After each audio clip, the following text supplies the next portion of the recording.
성가대를 35년 하셔도 앞에 나오면 떨리는 것이 사람의 마음인데요. 우리 성도님들 가운데도 나도 한번 해봐야겠다 하신 분 있으면 언제든지 연락하시기 바랍니다. 대중가요만 아니면 다 부를 수 있으시니까요. 오늘 말씀 빌립보서 2장 6절에서 8절 말씀을 통해서 은혜라는 제목으로 함께 은혜를 나누도록 하겠습니다. 예수님이 이 땅에 오신 성탄절을 우리가 이 세상 모든 사람들도 기뻐하죠. 서로 선물을 나누고, 그리고 휴일 가족과 함께, 성탄절은 가족과 함께, 그래서 외식도 하고, 그리고 함께 즐거운 시간을 보냅니다. 그런데 예수 그리스도를 주로 믿는 구원받은 성도에게 있어서 이 성탄은 우리에게 이 세상 사람들 누구보다도 가장 크고 기쁜 날인 줄 믿습니다. 우리 옆에 있는 분들하고 한번 인사해 보실까요? 메리 크리스마스 하고 인사해보세요. 메리 크리스마스. 또 한번 인사해 보실까요? 예수님이 우리를 위해 오셨습니다 하고 인사해. 예수님이 우리를 위해 이 땅에 오셨습니다. 어떻게 오셨느냐? 사람이 되셔서 오셨죠. 하나님이 사람이 되신 것, 이것이 성탄절의 가장 큰 의미입니다. 하나님이 사람이 되셨다. 오늘 말씀해 보니까 사도 바울은 신학적인 심오한 표현을 하죠. 그는 근본 하나님의 본체시나 하나님과 동등됨을 취할 것으로 여기지 아니하시고 라고 말씀하고 있습니다. 그래서 예수님은 사람이 돼서 이 땅에 오신 하나님이십니다. 하나님의 본체라는 말은 하나님과 동등하신 분이라는 의미를 가지고 있죠. 그러니 예수님 곧 그분이 하나님이시다라는 것입니다. 예수님 그분이 곧 사람이 되어 이 땅에 오신 하나님이시라는 것이죠. 그래서 하나님 자신이라고 말할 때 사람과 어떤 차이가 있을까요? 구약 성경을 읽어보면 모세가 광야에서 불타는 떨기나무 가운데서 하나님을 만납니다. 내가 선 곳은 거룩한 곳이니 이곳에서 신발을 벗으라. 하나님께서 모세에게 말씀하시죠. 그러면서 모세에게 사명을 주실 때 모세가 하나님을 향해서 백성들에게 그리고 바로에게 가서 하나님은 누구라고 말하면 됩니까? 라고 할 때 나는 야훼, 여호와라고 이름을 말씀하셨습니다.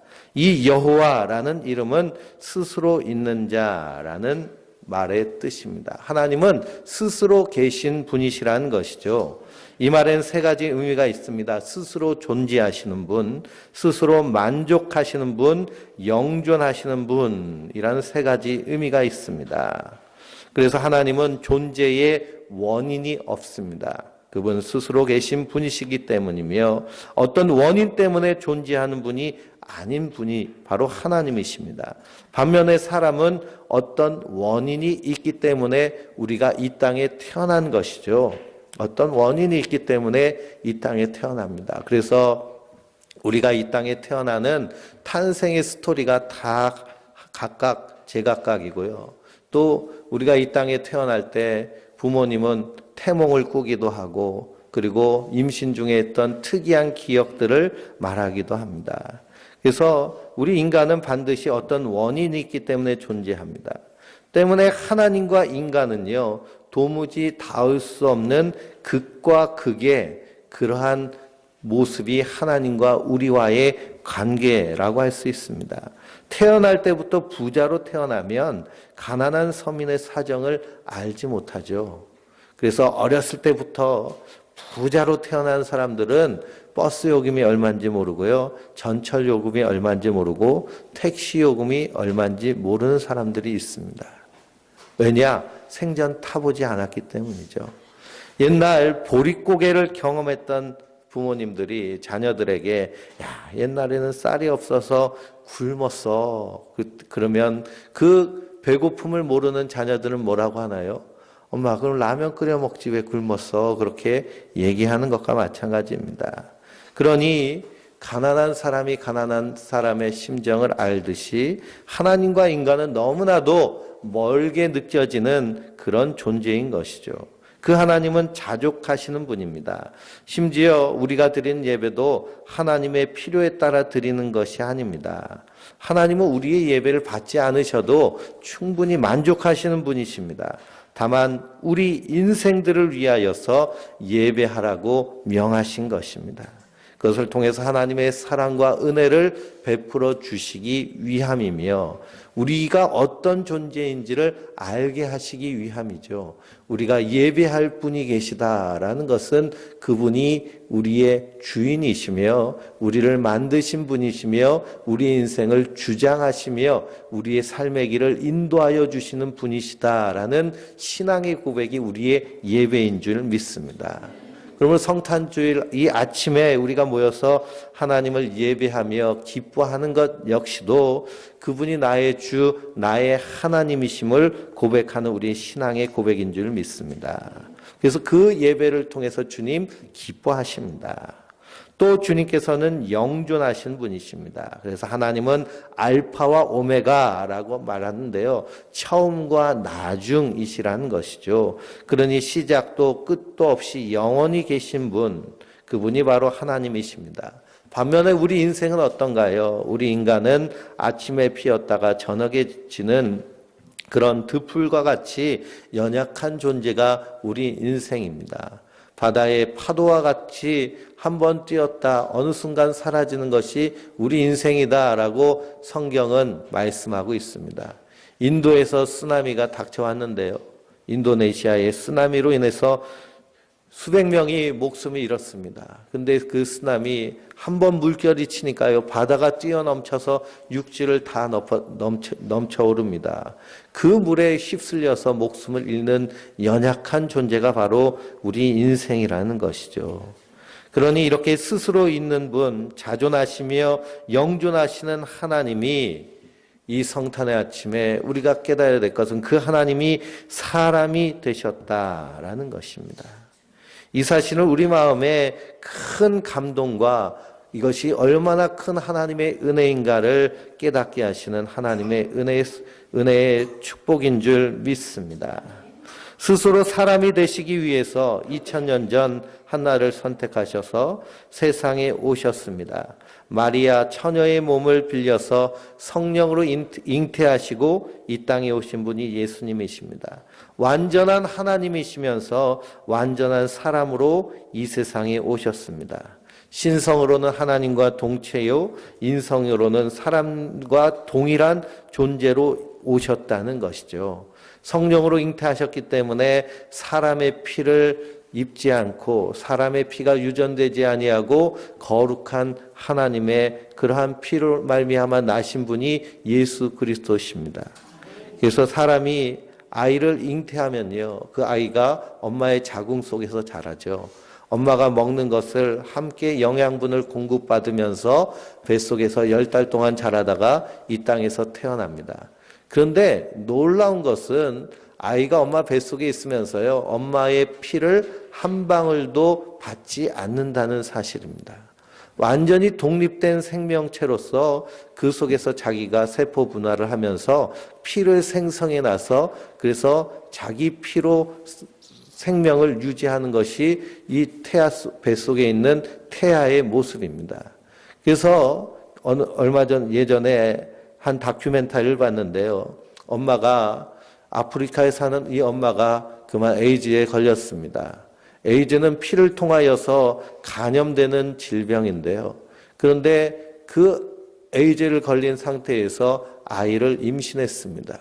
그래서 10개월 후에 아이를 낳는데요. 의사가 그 에이즈에 감염되지 않도록 이렇게 태어나는 순간 신속하게 엄마의 피가 몸에 묻거나 안 그러면 기도로 넘어가지 않도록 신속하게 조치를 해서 아이를 태어났는데 그 아이는 건강한 아이로 태어나는 것입니다. 마찬가지로 성령으로 잉태하셨다라고 할 때 예수님은 이 땅에서 참 사람으로 오셨지만 참 하나님으로 깨끗한 참 인간으로 오시기 위하여서 사람의 피를 받지 아니하고 거룩한 성령으로 잉태되신 분으로 이 땅에 오셨습니다. 그분이 바로 예수 그리스도십니다. 더 놀라운 사실은 그 주님께서 종의 모습으로 오셨다는 것이죠. 오히려 자기를 비워 종의 형체를 가져 사람들과 같이 되셨고 라고 말씀하고 있습니다. 하늘의 영광을 다 포기하고 종의 모습으로 세상에 오신 분이 바로 예수님이십니다. 우리가 기왕 태어나면 멋들어진 부잣집에서 태어나길 소망하죠. 얼마 전에 신과 함께라는 영화를 봤는데요. 1,000만 관객을 넘긴 아주 그냥 히트작입니다. 거기서 그 저승사자들이 나오는데요. 저승사자들이 환생을 한다고 그럽니다. 나는 환생하면 재벌집 아들로 환생할 거야 라고 큰 소리를 치죠. 거기 나온 배우 중에 한 사람이 재벌집 아들로 환생하겠다라고 큰 소리를 칩니다. 근데 예수님은요, 어떤 모습으로 이 땅에 오셨나요? 종의 모습으로 이 땅에 오셨습니다. 성경을 보면 종의 모습으로 예수님이 이 세상에 오셨다는 것을 부인할 수 없는 역사적인 사건임을 발견할 수 있습니다. 종으로 오셨기 때문에 냄새가 진동하고 양들이 배설물을 여기저기 흩어놓는 마구간에서 태어났습니다. 그 아기 예수님을 말 구유에 놓아놨습니다.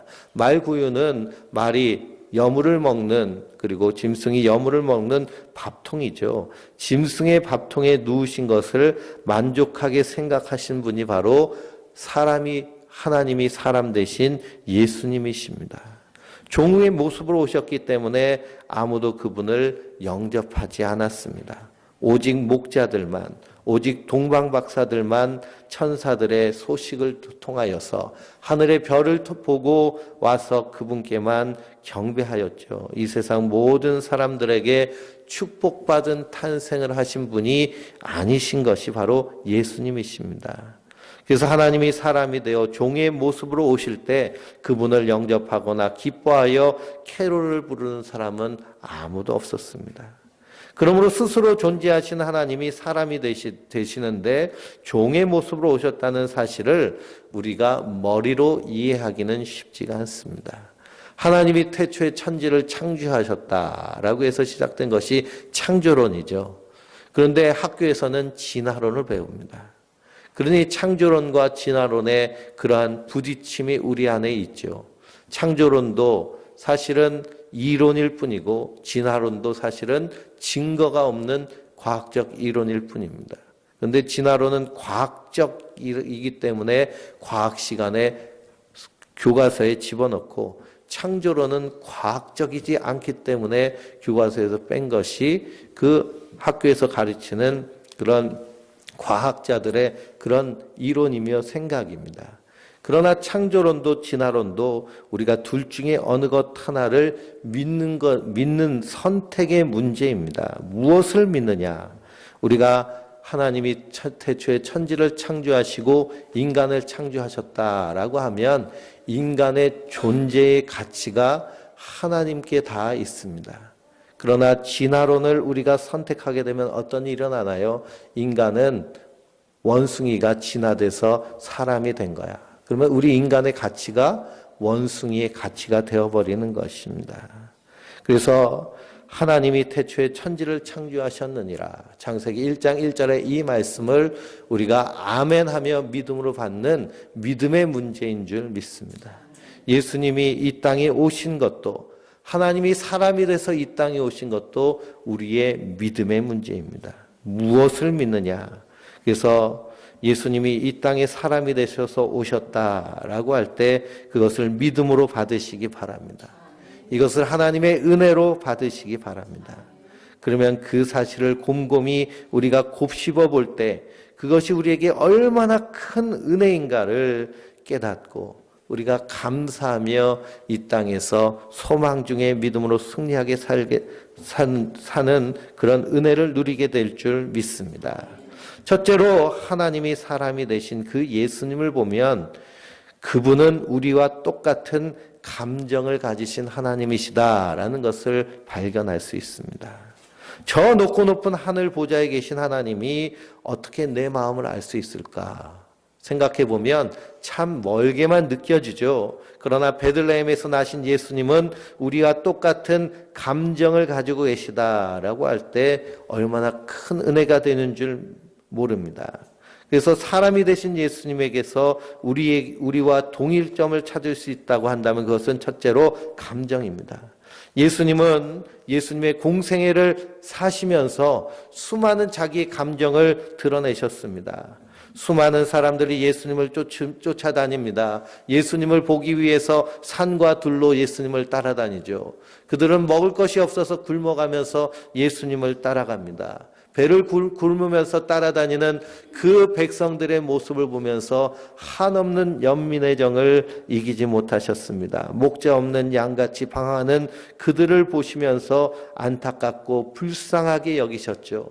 그래서 주님께서 행하신 일이 오병이어의 기적과 칠병이어의 기적인 줄 믿습니다.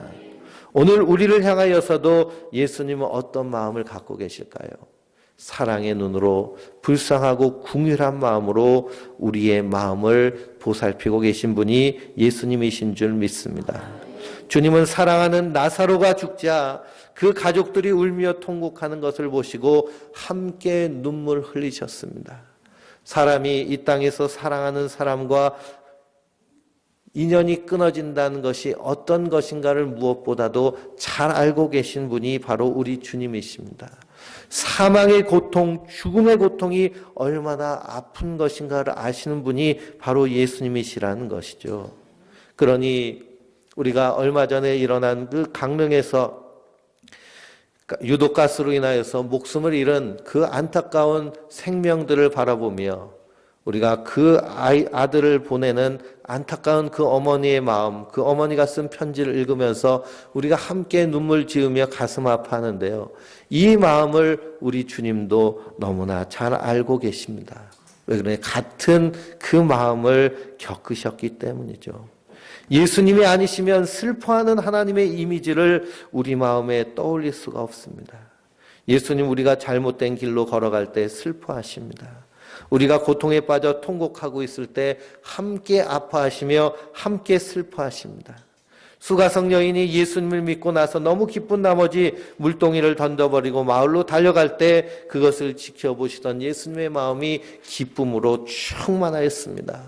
제자들이 2명씩 짝지어서 각 마을로 가서 복음을 증거할 때 하늘에서 악한 마귀의 권세가 땅으로 떨어지는 그 모습을 보고 기뻐하며 즐거워하시며 그 제자들에게 너희 이름이 생명책에 기록되었구나 하며 그 기뻐하시는 예수님의 기쁨을 구원받은 성도는 함께 알 수 있는 것입니다.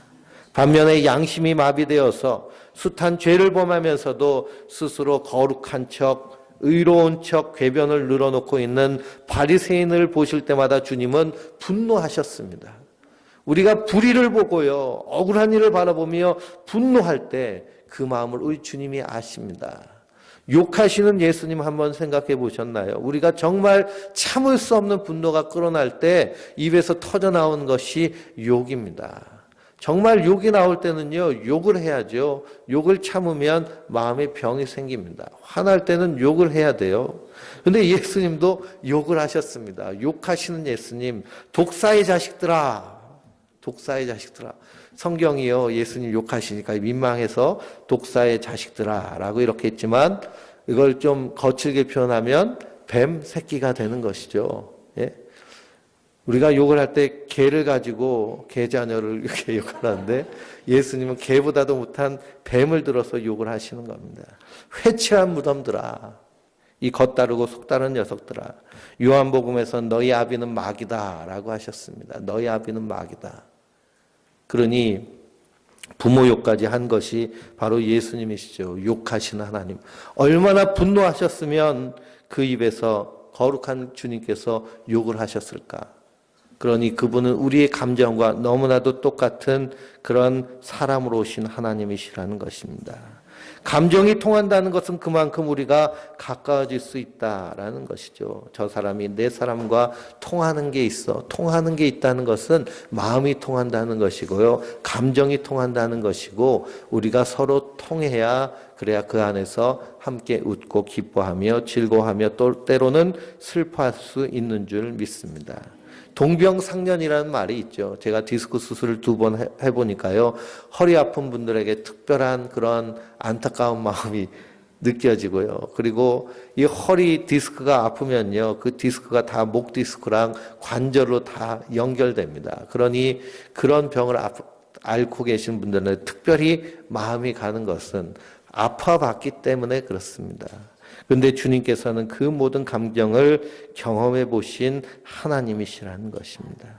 그러니 내가 이렇게 슬프니 내 마음이 얼마나 슬프겠느냐 하고 우리를 위로하시는 하나님, 그분이 예수님이십니다. 둘째로 사람이 되신 예수님을 보면 우리와 똑같이 시험과 고통을 당하신 하나님을 보게 됩니다. 예수님 너무나 가난한 집에서 태어나셨습니다. 식구가 많은 마치 흥부의 집이나 다름없는 집에서 태어나셨습니다. 끼니 때마다 끼니 걱정을 할 수밖에 없는 그런 청소년기를 보내셨습니다. 목수라는 직업은요 아주 가난하고 그리고 흔한 직업입니다. 요즘은 목수가요 꽤 괜찮습니다. 하루 일당이요 그냥 20만 원에서 아주 명장이라고 그러죠. 그런 이름이 들면 50만 원, 100만 원씩 하루에 그렇게 법니다. 그런데 2000년 전의 목수는요, 그냥 누구나 다 할 수 있는 것이 목수이고, 가난한 직업 중에 하나가 목수입니다. 그러니 가난한 집 아들로 태어났습니다. 하나님 기왕 태어나시려면 부잣집 아들로 태어나시지, 왜 이렇게 가난한 집에 태어나셨느냐. 그래서 예수님은 가난을 아시는 하나님이십니다. 가난 때문에 마음 졸이고 돈이 없어서 걱정하고 근심하며 염려하는 그 모습을 누구보다도 잘 아시는 분이 예수님이시라는 것이죠. 그러니 돈이 없을 때 주님께 기도하시기 바랍니다. 그 마음을 누구보다 잘 아시기 때문이죠. 주님께서는 여우도 굴이 있고 공중에 새도 집이 있으되 인자는 머리 둘 곳이 없도다 라고 탄식하셨습니다. 예수님도요 무주택자입니다. 집이 없으세요. 요즘 집값이 천정부지로 오르고 있어서 서울에 살려면요 꿈도 못 꾸는 것이 지금의 모습입니다. 다행히 우리 원주는 그냥 집값이 사람 살 만큼 그렇게 그래도 좀 서울보다는 낫더라고요. 그런데 집 없으신 예수님, 그 가운데서 인생의 고통을 아시는 예수님, 사람으로부터 천대와 멸시를 받아보신 하나님이 바로 예수님이십니다. 그래서 다윗이 고난 가운데 자기 자신을 고백하죠. 나는 벌레요 사람이 아닙니다. 우리가 살다 보면요 어떤 모멸감을 느낄 때 내가 사람 같지가 않고 벌레같이 그렇게 나 자신이 그렇게 생각될 때가 있습니다. 근데 그 고백을 다윗이 했습니다. 근데 그 고백이 누구의 고백과 맞닿아 있느냐? 예수님의 십자가의 고난 가운데 맞닿아 있는 것을 보게 됩니다. 우리가 십자가에 달리신 하나님을 생각해 보세요. 그 십자가에 달리셨을 때 그 주님은 발가벗겨지셨습니다. 우리가 성화 같은 데를 보면 이렇게 아랫도리를 이렇게 신천으로 가려놨는데요. 로마 병사들이 그 속옷까지도 다 제비 뽑았다라고 되어 있습니다. 그러니 발가벗겨져서 십자가에 못 박힌 그 모습은 사람들의 눈에 자기를 비춰볼 때 벌레보다도 못한 모습, 그런 고난과 그런 수치와 천대와 멸시를 받으신 그분이 예수님이십니다. 그러니 그 고통을 아시는 하나님이 바로 예수님이십니다. 예수님은 친히 사람이 되셔서 그 모든 고통을 다 맛보셨습니다. 그러니 내가 아파하고 내가 슬퍼하며 내가 고통받고 내가 배신당하고 내가 사람들에게 차별당하고 내가 사람들에게 미움당할 때 그 고통을 아시는 분이 바로 사람이 되신 예수님이십니다. 미국의 흑인 노래들은 아프리카에서 살고 있던 사람들을 백인들이 강제로 인간 사냥을 해서 잡아온 사람들이 흑인 노예들입니다. 하루아침에 가족을 잃고 하루아침에 집을 잃고 강제 노동과 그리고 무서운 주인의 채찍질을 맞으면서 인간 이하의 삶을 산 것이 흑인 노예들이죠. 그런데 그 흑인 노예들의 주인인 백인들은 주일마다 교회에 가서 거기서 하나님을 예배합니다. 그러니 흑인 노예들은 백인들이 탄 마차를 끌고 백인들이 들어야 될 짐을 자기들이 들고 교회 앞마당까지 나아가죠. 교회 안에 들어가지 못하여서 교회 창문 밖에 둘레둘레 모여 앉아서 예배가 끝나고 주인을 모시고 집으로 돌아가기만을 기다립니다. 그때 들려오는 찬송 소리와 그때 들려오는 설교의 말씀 가운데서 그들이 창문 너머로 들은 그 이름이 바로 예수 그리스도십니다.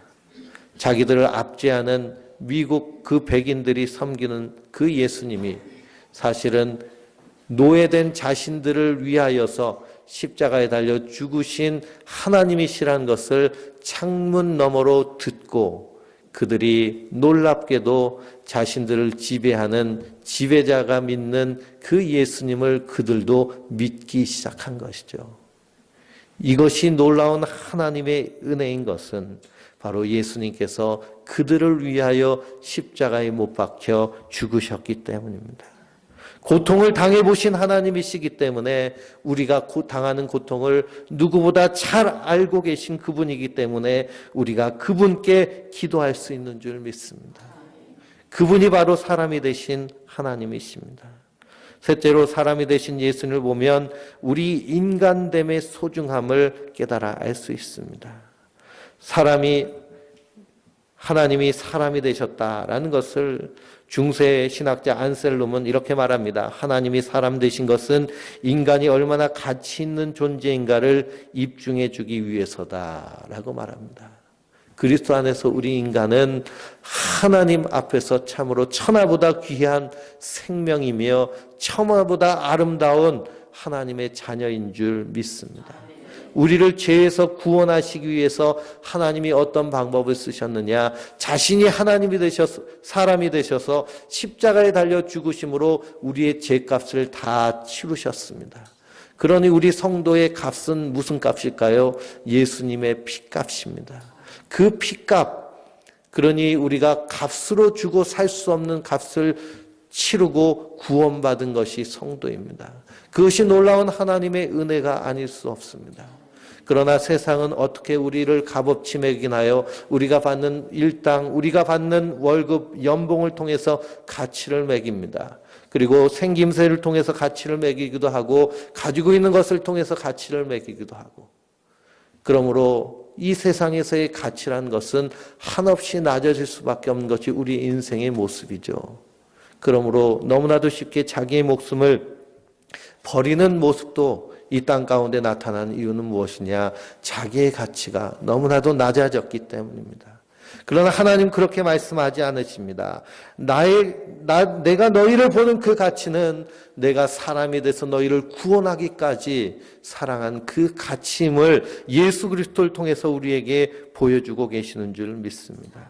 그러므로 우리 인생은 너무나도 하나님 앞에 존귀한 존재입니다. 하나님이 사람이 돼서 이 땅에 오셔서 자기의 살과 피를 다 주시기까지 할 정도로 존귀하게 사랑하시는 분이 그 예수님이신 줄 믿습니다. 이런 사랑을 받았기 때문에 우리는 하나님 앞에 존귀한 자인 줄 믿습니다. 절대로 세상이 하는 말을 듣지 마시기 바랍니다. 세상은 우리의 가진 것을 가지고 너 따위라고 얘기하며 비하시키고 우리를 세상 밑으로 끌어내리려고 하지만 하나님은 절대로 그렇게 말씀하지 않으십니다. 너는 내가 너를 택하여 지명하여 불렀나니 너는 내 것이라고 말씀하십니다. 너는 내 신부라고 말씀하십니다. 내 사랑이라고 말씀하십니다. 그것이 하나님 우리를 향하여 하시는 그런 하나님의 은혜인 줄 믿습니다. 마지막으로 사람이 되신 예수님을 보면 허물과 죄로 죽은 우리를 살리시는 하나님을 보게 됩니다. 피 흘림이 없은즉 죄 사함이 없느니라. 이것은 하나님께서 만들어 놓으신 영원한 영적인 원리입니다. 피 흘림이 없이는 죄 사함이 없습니다. 근데 그 피는 어떤 피여야 되느냐? 의인의 피가 되어야 우리가 이 죄에서 사망에서 구원받을 수 있습니다. 우리를 위해 피 흘리기 위해서 예수님이 이 땅에 오셨습니다. 생각해 보세요. 여러분, 누가 나를 위해서 피 흘릴 사람이 있습니까? 요즘은 의학이 발달돼서 이식을 많이 하죠. 간도 이식하고 심장도 이식하고 콩팥도 이식하고 이식을 많이 합니다. 그런데 병이 들어서 어떤 이식을 받으려고 할 때요, 그 이식해주는 사람을 만나기가 참으로 어려운 것이 이 땅의 모습입니다.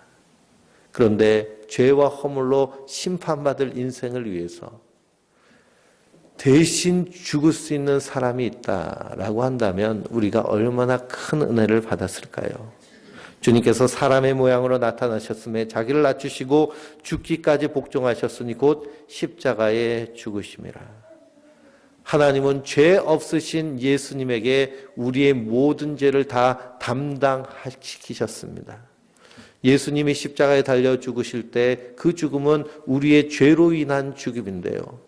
그 죄를 담당하셨을 때 주님은 그 죄를 자기 자신의 죄로 받으시고 자신의 그 모든 죄값을 치르신 것이 예수님이 십자가에 달려 죽으신 그 죽으심입니다.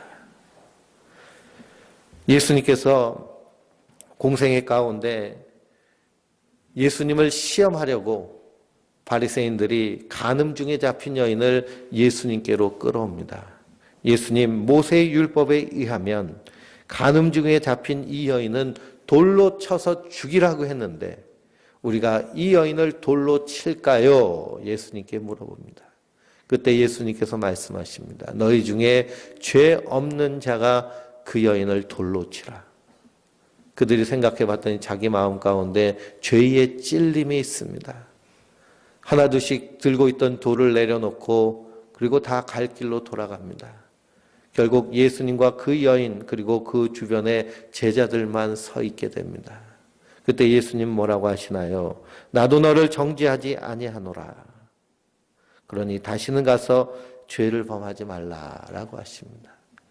예수님이 그렇게 말씀하실 수 있는 이유는 뭘까요? 그 주님께서 그 여인을 위해서 십자가에 달려 죽으셨기 때문입니다. 우리가 마지막 심판의 때에 하나님 앞에 서서 심판받을 때에 하나님도 동일하게 말씀하십니다. 나도 너를 정죄하지 않는다. 너는 나와 함께 영원한 새하늘과 새 땅에서 영원토록 함께 살자라고 하십니다. 그렇게 할 수 있는 이유는 무엇이냐? 주님께서 나의 모든 죄를 대신 지시고 십자가에 달려 죽으셨기 때문입니다. 그러므로 하나님이 사람이 되셔서 이 땅에 오신 이 성탄절은 성도들에게는 우리가 세상에서 가질 수 없는 그 무엇보다도 가장 크고 귀한 선물을 받은 날인 줄 믿습니다. 그러므로 예수님께서 우리에게 선물로 오셨습니다. 하나님 우리에게 선물로 주신 이 은혜를 우리 마음 가운데 소중히 간직하시기 바랍니다. 그 은혜를 한순간도 잊지 마시기 바랍니다. 우리 인생의 순간순간 어려움과 그리고 인생의 파도가 몰려올 때 나를 위해 사람이 되신 그 예수님을 기억하며 그분께 기도하시기 바랍니다. 그분 누구보다도 우리를 잘 아시는 분, 잘 이해하시는 분, 그러시기 때문에 우리를 위하여서 우리가 구하는 것과 생각하는 것에 넘치도록 채워주실 줄 믿습니다. 그 풍성하고 충만한 은혜 가운데 날마다 승리하며 성난의 기쁨, 이 은혜를 우리 주변의 모든 사람들에게 증거하며 전파할 수 있는 하나님의 사람들 되시길 주님의 이름으로 축원드립니다.